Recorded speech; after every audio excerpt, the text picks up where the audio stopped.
Está en línea y le agradecemos mucho la deferencia de atendernos un ratito. El abogado, bueno, constitucionalista, cordobés, ex juez, y fue uno de los que participó como amigos curiae de la Corte. ¿Se acuerdan el día de el fallo de la Corte Suprema sobre la Ley de Servicios de Comunicación Audiovisual, lo que se conoció como la Ley de Medios? Está en línea Miguel Julio Rodríguez Villafañez. ¿Cómo le va, Doc? ¿Cómo anda? Encan- Encantado de escucharte. Buenas tardes. En esta Santa Fe linda, que Córdoba, con calor, pero el viento norte, la verdad, no está ideal, ¿no? No ayuda, Pero también, no ayuda el viento allá en Córdoba. sí. ¿A dónde anda? ¿Está en Córdoba?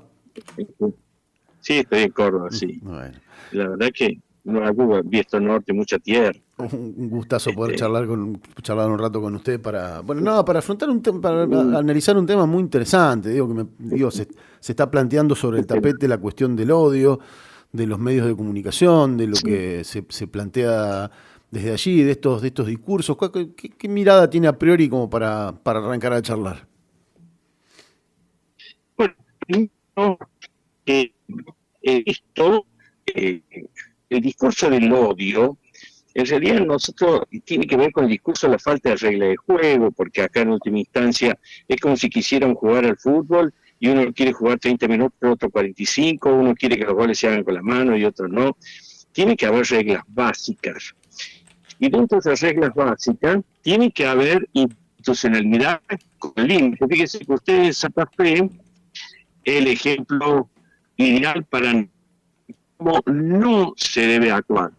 La legisladora Amalia Granada, si bien está dentro de sus facultades De- de- lo que se llama la libertad de palabras como sí, legisladora, sí. dice que es toda una pantomima, la verdad que no es seria porque no da ningún elemento para eso.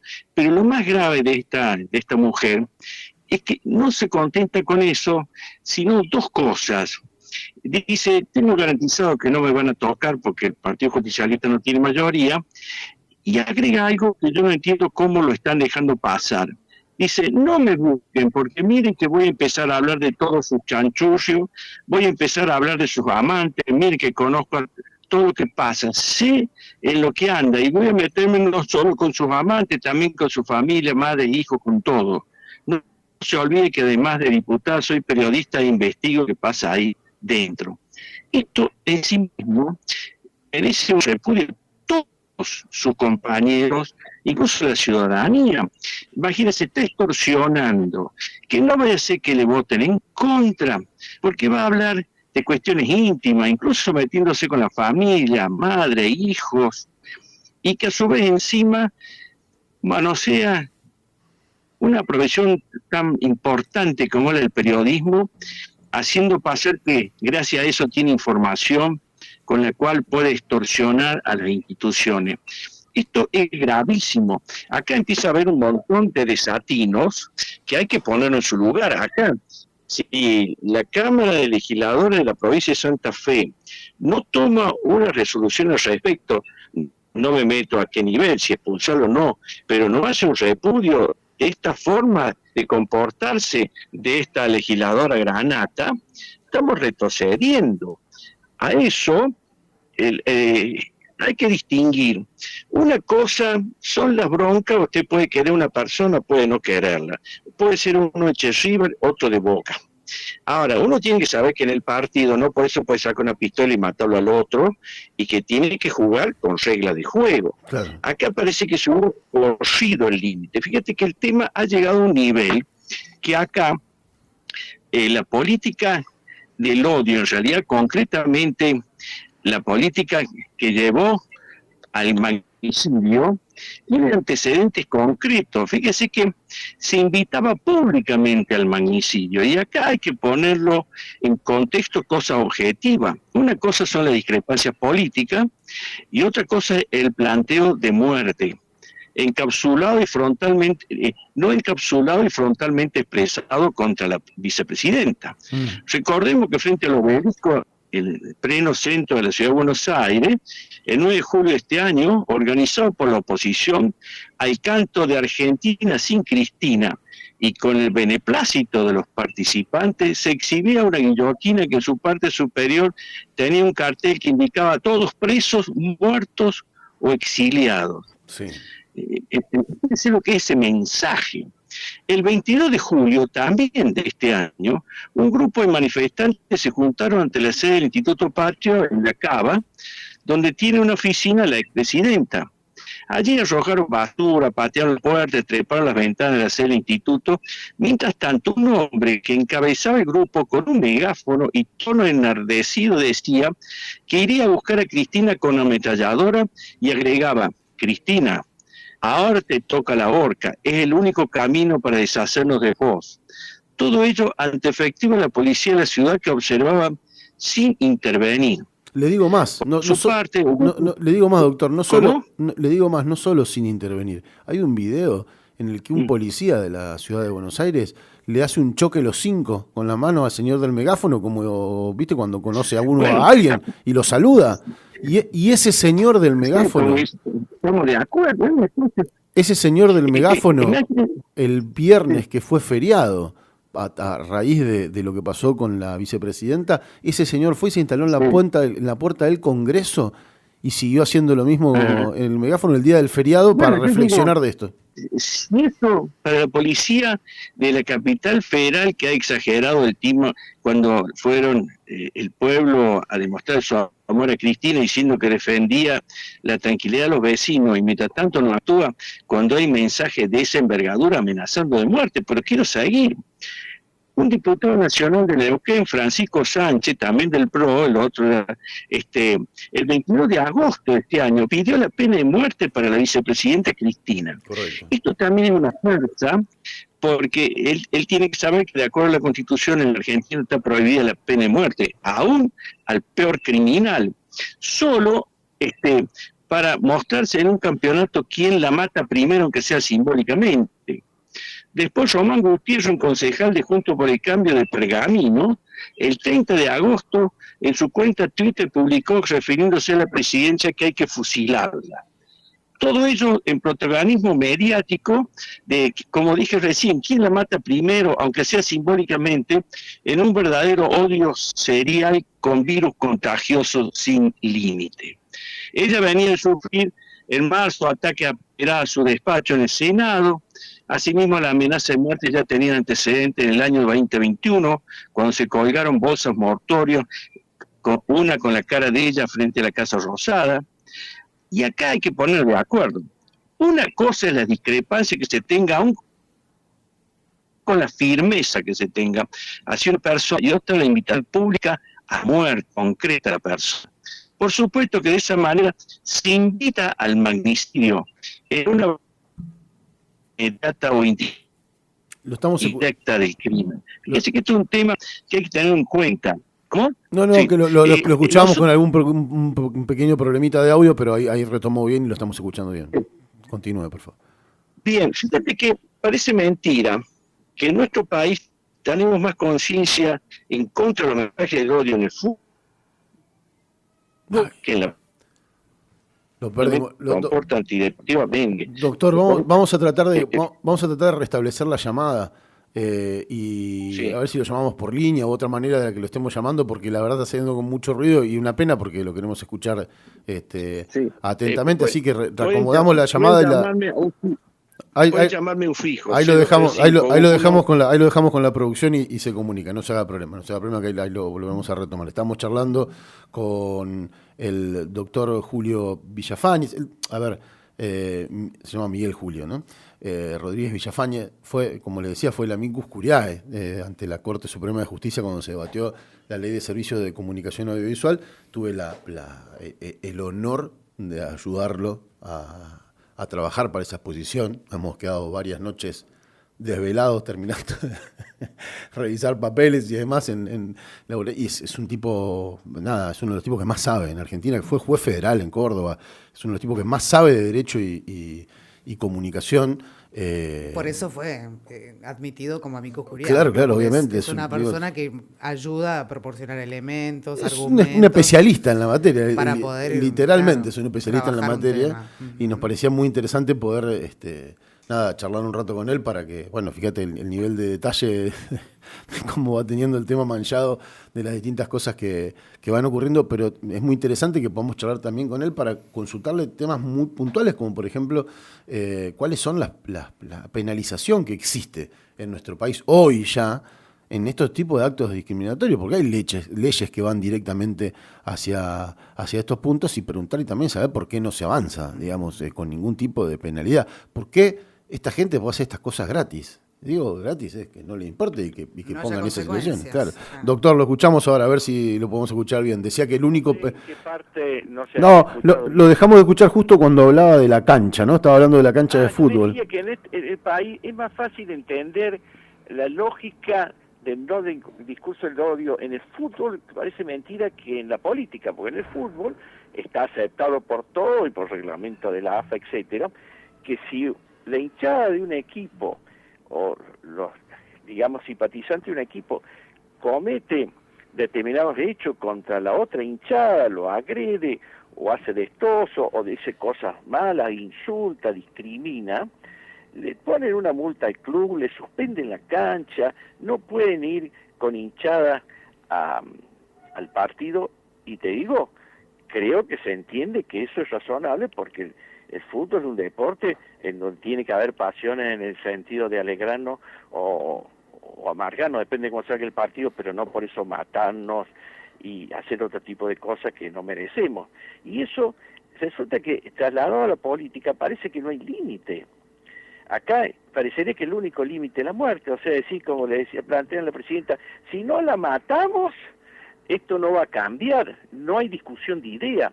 Y fíjese que no voy a aburrir a la audiencia de todos los razonamientos jurídicos que hay, pero acá también hay un accionar de no actuar como corresponde, también por parte del Poder Judicial.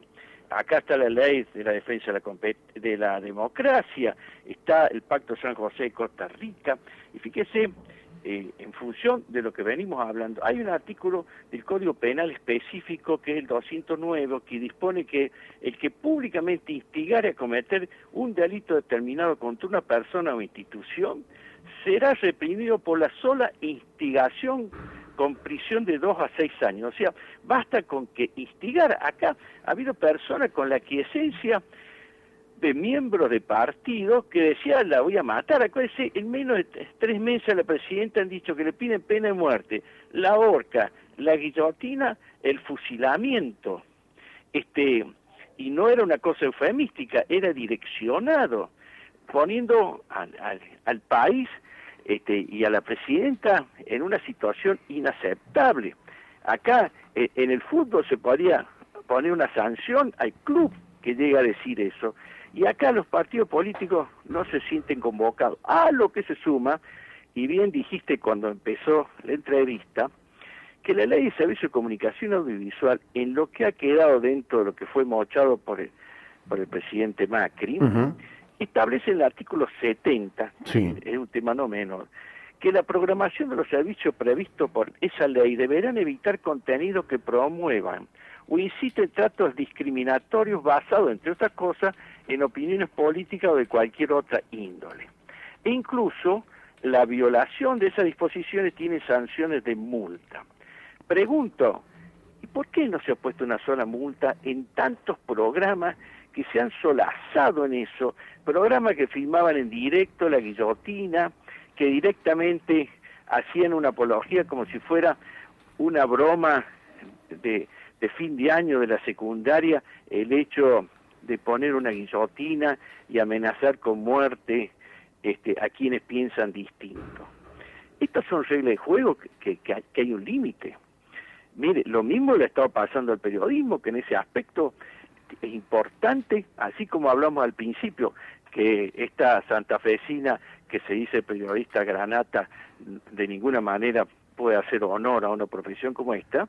Ahora, últimamente, un periodista ir a cubrir una manifestación es un riesgo personal gravísimo, sea del lado que sea.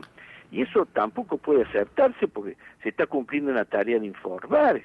Y nosotros hemos visto en los últimos tiempos cómo se agrede a los periodistas, pero no de una forma ni siquiera verbal, sino física. Sí, sí, recuerdo el móvil de C5N que se salvaron, pero de casualidad, porque fue una... Y por eso, incluso con una cosa grave, con la pasividad de la policía. Y acá también es un tema a tener en cuenta. Acá, ¿cómo es? La policía de la capital federal era una policía integral, no es solamente vecinal. Puede estar asistiendo, como bien decía, chocando los puños mientras se amenaza de muerte. Decime llegar con una ametralladora, porque hay que ahorcarla a la presidenta, es la única forma que se vaya, y que eso se vea como un insulto más o como una situación pasajera. Una cosa es la libertad de expresión, otra cosa es la invitación a cometer delitos. Acá tenemos que sacar de la discusión política el objetivo que sea un poco como terminó diciendo López Murphy, o son ellos, somos nosotros. Parecería que o nosotros lo matamos o ellos nos matan a nosotros. Eso no puede ser la opción en democracia, de ninguna manera. Recuerdo el 23 de agosto pasado en Recoleta, ahí en momentos en los que había manifestantes tratando de esperar a Cristina Fernández que volviera de hacer sus declaraciones y demás, una señora bajó con un cuchillo a amenazar a los militantes que estaban allí, y la policía le quitó el cuchillo y le dijo, bueno, buenas tardes. Vaya nomás. Pase lo lindo. Bueno, esa es una cosa, es una falta de respeto a las instituciones, porque si nosotros ya eso, ¿qué es lo que se pretende? Que haya una reacción con eso de que llevaron 2 bolquetes con escombros, para que después diga que es una horda desaforada que vino y rompió cosas. ¿Qué es lo que están buscando? Al otro día también atacaron una sede del Partido Justicialista en La Plata. Entonces, ya el tema ni siquiera es la discusión política, que en democracia es legítimo, en buena hora. Pero acá ya no es discusión política, es un nivel de los hechos armados, grupos neonazis, porque eso no podemos descuidar también, que el atacante tenía todos símbolos nazis, tanto el martillo de Thor, la medalla de la cruz con la esvástica dentro alemana, junto con el sol negro. Acá nosotros no podemos retroceder, no podemos volver a lugares que probablemente vamos a volver a lo que fue el 76, en donde tenemos que cubrir con muertos 30.000 desaparecidos, porque pareciera que esto se cierra, que no es otra forma que con muerte, y eso es inaceptable. Doctor, también está la ley 23.592, que es de la penalización de actos discriminatorios, y que es muy específica cuando plantea que se van a considerar particularmente los actos discriminatorios determinados por motivos, dice, como raza, religión, nacionalidad, ideología, opinión política. Digo, está hace falta una ley del odio. Más. Está en el Pacto de San José de Costa Rica, que dice estará prohibida por ley la incitación y la violencia por cualquier otra acción ilegal similar contra cualquier persona, grupo o persona, por ningún motivo, y eso tiene rango constitucional. Pero fíjate lo grave, que yo lo reseño en una nota que ahora va a estar en muchos portales y ámbitos, en donde yo la titulé casualmente en función de todo lo que estamos hablando, que invitaban públicamente a un magnicidio. Fíjate que hay una resolución que dictó el Ministerio de Justicia en 1992, pero la resolución 319, pero en ese entonces todavía no estaba el Ministerio Fiscal Independiente, como quedó después de la reforma de 1994 en la Constitución, y estaba la Ley Orgánica del Ministerio Público. Pero en ella se daba instrucción a los fiscales que ante el accionar de grupos que reivindicaban ideologías totalitarias que pretendían crear el ideario y la metodología del nazismo y sus símbolos, resulta necesario que los órganos públicos tomen decisiones que impliquen un manifiesto y expreso repudio al accionar de dichos grupos antidemocráticos, instrumentando las medidas legales correspondientes que constituyan actos de discriminación y ataque a la democracia. Y dicha resolución agregaba: en tal sentido, el Parlamento ha puesto a disposición los instrumentos legales pertinentes, la Ley 23.592 y la Defensa de la Democracia 23.077. Sin embargo, el Procurador General de la Nación interino, Eduardo Casal, jefe de los fiscales, no ha dicho nada al respecto, ni ha ratificado, ni ha recordado esa necesidad de instrucción a los fiscales. ¿Qué pasa que los fiscales no actúan? ¿O el artículo 209 no es lo suficientemente claro para actuar de oficio, e incluso para tomar medidas preventivas como todas estas personas desaforadas que siguen insistiendo con horcas, fusilamientos? Bueno, lo que pasa es que estamos esperando que la justicia se autodepure, como dijo el presidente. Eso, bueno, las autodepuraciones vienen también con ciertas firmezas de toma de decisiones, porque indudablemente estamos ante una justicia que en la cabeza está podrida. En este momento tenemos una Corte Suprema que indudablemente está trabajando para sus verdaderos amos. Y esto hay que decirlo con todas las letras. En realidad, en este momento, la Corte Suprema, que por ejemplo, Rosenkrantz, que hizo un discurso en Chile, en donde dijo que no es verdad que cada necesidad genera un derecho, como dijo Eva Perón, sabiamente, y que está en la Constitución, en el artículo 75, inciso 23, que dice que hay que garantizar los derechos humanos a todos. Y uno dice, ¿por qué lo dijo? Y bueno, se lo está diciendo a los verdaderos jefes, que son los que quieren que le garanticen la usura de la deuda externa, ganancias inaceptables, la denigración de muchos ámbitos de nuestro pueblo. Y ahora Rosati acaba de decir hace 3 días, meterse en aspectos económicos, diciendo que en realidad nosotros somos un país solo capitalista y que a su vez no tenemos por qué emitir cuasi monedas cuando son decisiones de política monetaria cuando el país lo ha necesitado. ¿Y por qué dicen eso? ¿Cuál es la necesidad si no es una Corte que en este momento está defendiendo los intereses de los macrogrupos hegemónicos? Por ejemplo, respecto a la decreto del presidente 690, que estableció que Internet y que el cable son servicios públicos, Sí. Y sin embargo, por ejemplo, Telecom, que es del grupo Clarín, presentó una medida cautelar en la capital federal que le han hecho lugar, está apeló a la Corte hace 2 años y pico que la Corte no resuelve. Tiene dormido el expediente, claro. Bueno, y mientras tanto siguen el abogado de Clarín. Y mientras tanto siguen cobrando lo que les parece a ellos, no fijado por tarifa pública. Aún más, nosotros tenemos que demostrar ante el mundo nuestra impotencia, como que la Defensoría del Público ha ido a la Comisión de Derechos Humanos de las Naciones Unidas a pedir que la Comisión de Derechos Humanos de las Naciones Unidas diga que la resolución del presidente respeta los derechos humanos. Eso es inaceptable.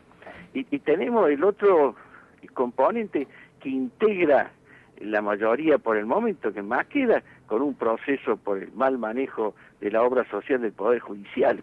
Y esa es la cabeza que determina con 3 votos el accionar en un sentido o en otro, y a su vez está Lorenzetti, que sabe que se abrazó con Bonadío y con el juez Moro en su momento como adalides de una justicia que indudablemente no estaba al servicio de la democracia. Ahora, doctor, si están las leyes, como usted contaba recién, yo lo he charlado con varios fiscales federales, sí. Los fiscales federales dicen hoy, lo único que nos pide Casal es no hacer olas, básicamente es no hacer quilombo, no laburar, digamos. Bueno, están las leyes, el jefe de los fiscales no incentiva a que los fiscales actúen per se. La Corte no se mete en estos temas, prefiere mirar para otro lado. El gobierno nacional debería implementar, hacer las denuncias correspondientes, la Defensoría del Público.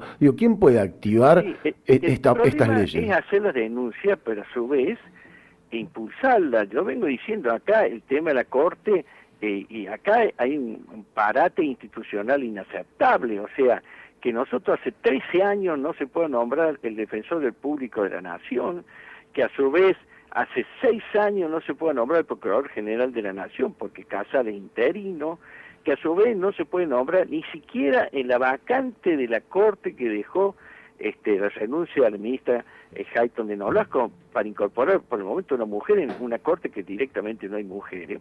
Esto habla en una crisis que ha llegado a un punto en donde nos tenemos que poner de acuerdo los hombres y las mujeres de bien del partido que sea, que esto no puede seguir así. Yo mismo vengo sosteniendo que esta Corte tiene que renunciar los 4, y lo tiene que renunciar porque hay sobradas razones para demostrar que no están a la altura de la circunstancia, o si no, de lo contrario, hacer una convocatoria a un plebiscito para que la ciudadanía diga si considera que esta Corte tiene la autoridad moral para seguir o no. Más allá después que habrá que someterlo a juicio político, pero un poco como hizo Alfonsín con la consulta popular, no quiero pensar que habiendo una quiescencia del pueblo en contra de esto se vaya a tener que oponer, pero por supuesto algo de esto hay que hacer. ¿Podría alcanzar con que los funcionarios del gobierno no, por ejemplo, no participen en los espacios de los medios de comunicación a los que están señalando? Porque decís, che, estos son los generadores del odio, y después el presidente, los ministros y demás van y se sientan en esos programas y de alguna manera están validando el medio. Porque decís, si generan discursos de odio y los estás señalando como tal, bueno, no vayas, sino digo, por lo menos un gesto que pueden hacer y del que no necesitas ni sumar votos, ni tener mayorías, nada, es un acuerdo que lo puede hacer vos solo, ¿no? Una persona sola directamente. Así es, te agrego algo.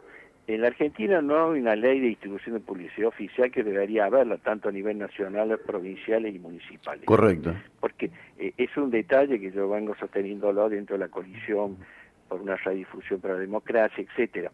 Porque la publicidad oficial no es una dádiva. Y cuando se creó la ley de servicio de comunicación audiovisual se dejó en claro que se pensaba claramente que el espectro tiene 3 ámbitos: el ámbito empresarial o comercial, el ámbito estatal y el ámbito de la economía sin fines de lucro. Y que los 3 ámbitos deben ser respetados y debe dársele participación toda vez que son la forma de garantizar que llegue a todos los ámbitos la información pública.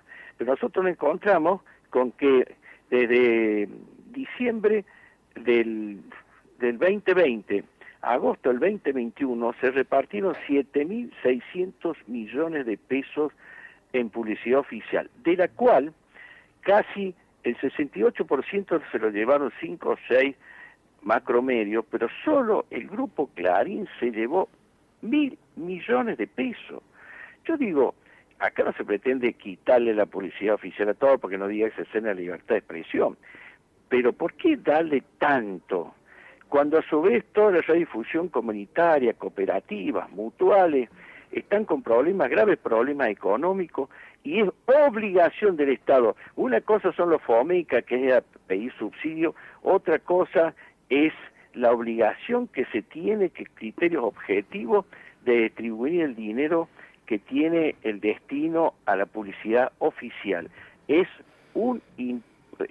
una partida que no es de beneficencia, sino de obligación ser distribuida en todos los sectores. Ahora, eso no se quiere discutir. Podría dar un montón de otros ejemplos de cosas que se pueden hacer y que no se están haciendo.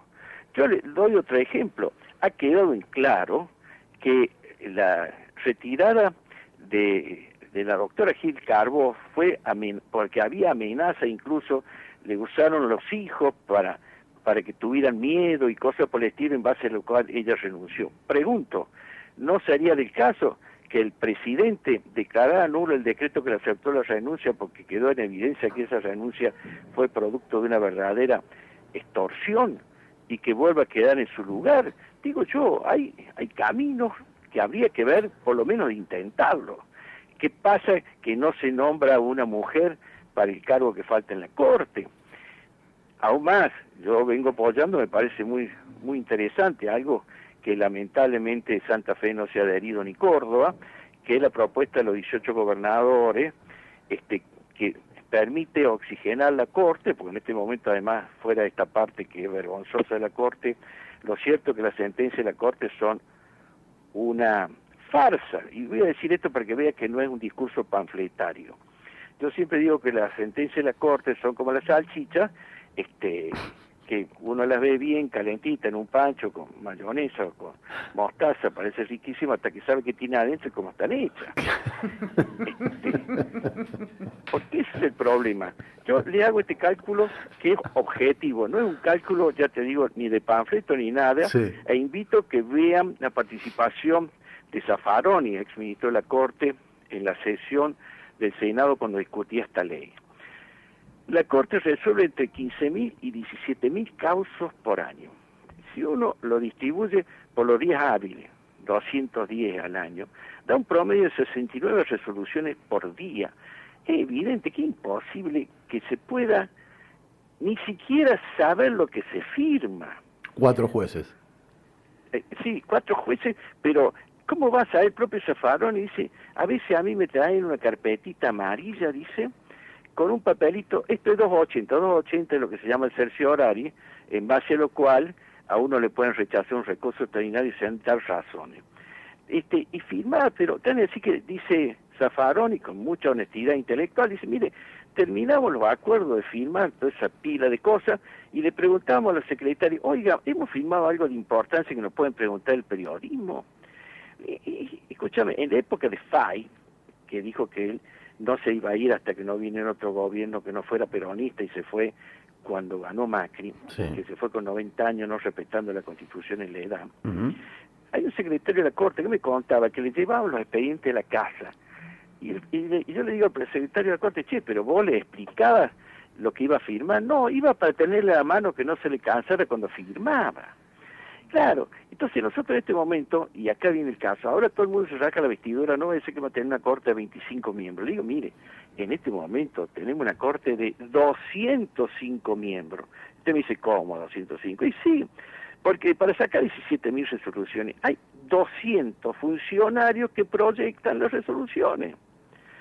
Entonces los ministros, en el mejor de los casos, ven algunos casos que pudieran tener interés político o los que hacen lobby, los grandes estudios de Buenos Aires. Claro. Y lo demás entra en cadena de producción y que Dios te salve. Dale que va. Eso es una vergüenza y eso es un dato objetivo de hoy. Esto no tiene nada que ver con la política. Esos son temas que hay que resolver y que indudablemente es urgente bajo pena de que esto sea toda una farsa. Sumado, y ya visto el interior, porque nosotros los cordobeses, los santafesinos, los porteños, resulta que tenemos representación, casi sobre representación en la Corte, porque hay 2 santafesinos, Nosotros un sí. cordobés y un porteño. La verdad que sí. Pero en el fondo, un problema de la Quiaca, de Ushuaia, en vez de resolverlo la justicia de la provincia que conoce la situación, las personas que respiran el mismo aire, termina siendo resuelta en la Plaza Lavalle, en la capital federal. Es una denaturalización de la justicia, porque la justicia, por algo los jueces de primera instancia se les exige que residan en donde van a aplicar la justicia, Claro. porque se supone que los jueces tienen que respirar el mismo aire, vivir el mismo problema, sufrir las inundaciones y llenarse de barro los zapatos.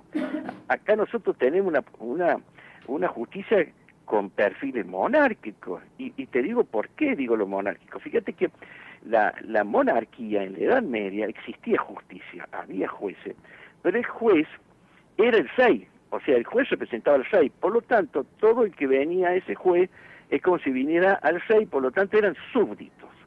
En la democracia, el juez es par del administrador, solo con un rol diferente. Pero fíjese, por algo, donde está la justicia se llaman palacio de justicia. Claro. Los máximos referentes se llaman corte de justicia. Y hay una serie de cosas de colonización semántica que luego se traducen en un montón de cosas que terminan siendo un privilegio inaceptado. Y los edificios en donde trabajan y donde ejercen su rol también son un palacio Te pregunto, literal, además, ¿no? conseguir un trabajo vos, con un señor sueldo, que no me cobren impuestos a las ganancias y que tenga garantizado 41 días de licencia al año fuera de todos los feriados habidos y por haber. Y desde el primer día, vos entrar a la justicia, desde el primer día, tenés 31 días en enero, 10 días en julio, más todos los sábados, domingos, feriados que hubiera o por haber.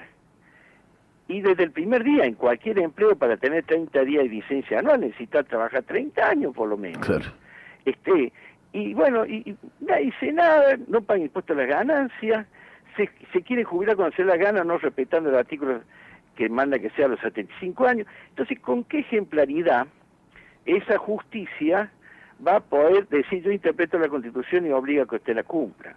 Máximo en este momento que nos encontramos con que existe lo que yo digo, la suma del poder público judicial en cabeza de Rosati, que se autoeligió presidente de la Corte, que a su vez de un día para el otro decidieron aplicar una ley vencida por su solo capricho, y pasó a ser presidente del Consejo de la Magistratura. Y usted dirá, ¿y esto qué tiene que ver? Porque la gente entiende el Consejo de la Magistratura, que lo que no sabe si es Consejo Médico de la Magistratura, de qué se trata. Pero para dar una idea, el Consejo de la Magistratura maneja la disciplina e incluso puede echar a los jueces. Y a su vez, el que maneja los fondos. Y voy a dar un ejemplo. Ustedes recordarán que cuando saca el fallo la Corte, un juez de Paraná dijo que no podía ejecutarse, porque tenía razón, la Corte solo puede declarar inconstitucional la ley, pero no intimar al Congreso para que dicte otra ley en 120 días, y menos reflotar una ley derogada. La Corte, con la firma de Rosati, que se beneficiaba también él, no solamente revocó el fallo, está dentro de la facultad de la Corte, sino que pasó la actuación del juez al Tribunal de Disciplina del Consejo de la Magistratura, en donde está también Rosati. Entonces, imagínense cuál es el mensaje para el juez. Si yo acá saco el pie del plato, por un lado, la sentencia mía me la van a revocar en la Corte, y por otro lado, puedo quedar sometido a juicio disciplinario que no me lo definen nunca, por lo tanto se me complica participar en concursos para ascender, me cortan los víveres porque es de donde se sacan los bienes para que los juzgados tengan computadora, tengan empleados, etcétera. Entonces empieza a haber verdaderos mensajes mafiosos internos, en donde acá requiere una firmeza también del Poder Judicial para una autocrítica, ¿no? Acá se han hecho misa Nansen, yendo a Rosario diciendo que se van a ocupar del narcotráfico como si fuera una cosa novedosa, sin tomar medidas de fondo, y bueno, y en un contexto de una enfermedad general, que por ejemplo ustedes saben mejor que nadie que el 40% de la justicia federal de Santa Fe no está cubierta, y cosas que indudablemente en algún momento se tienen que resolver en un pacto de hombres y mujeres de bien, con reglas básicas, porque si acá la única salida es yo te mato o él me mata, o, como decía, son ellos, somos nosotros, claro, así no se puede avanzar seriamente en democracia, ¿no? Doctor, gracias por charlar con nosotros este rato, le mandamos un abrazo grande. Y espero que la próxima sea para temas más agradables, que también hay mucho para charlar. Por lo menos que me inviten una buena boga. Esa es una buena idea también. Cuando quiera. Cuando ya sabe que tiene la invitación abierta por acá.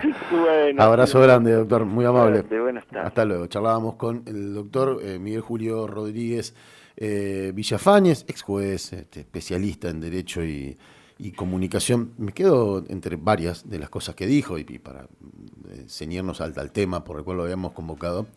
Las leyes están para poder frenar el odio, la violencia política desatada por los medios, existen. Los fiscales están hasta obligados por esta ley para actuar per se. No hace falta sancionar una nueva ley para hablar del odio. No hace falta aplicar una ley mordaza nueva para callar a los periodistas. Hace falta ponerla en acción. Y hace falta que si la justicia no lo lleva adelante, bueno, para algo es gobierno el gobierno, ¿no? Y yo recuerdo, todo esto no está pasando contra Cristina Kirchner mientras gobierna Macri. Todo está pasando mientras gobierna el peronismo, ¿no?